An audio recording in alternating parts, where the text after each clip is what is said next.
wakazi wa Yerusalemu, Wayahudi hao, Mungu aliwapa nuru, na alitaka kwa nuru hiyo ulimwengu mzima umjue Mungu wa kweli.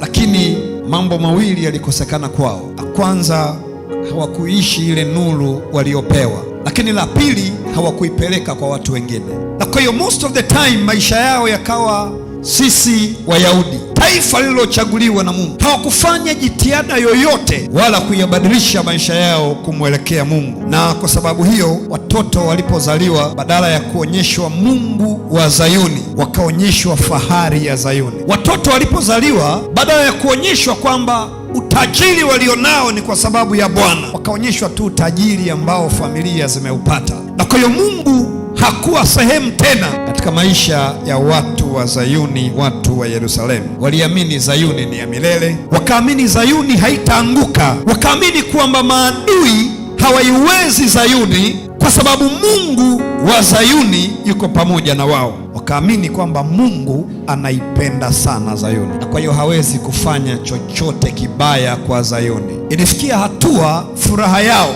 ikawa ni utukufu wa Zayuni kuliko Mungu wa Zayuni. They enjoyed the gifts than the giver of the gifts.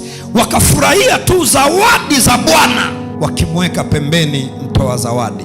Na kwa hiyo Yerusalemu kabaki ni mji wenye kiburi cha mafanikio. Wachache sana, kina Danieli, kina Meshak, Abednego, wale wakiitwa kina Azaria, watu wachache sana ndio walikuwa wamebaki Zayuni wakimwabudu Mungu wa kweli. Ndipo nikaogopa sana kwamba ninaweza nikabaki Zayuni pasipo Mungu wa Zayuni. We can remain in the church without God of the church.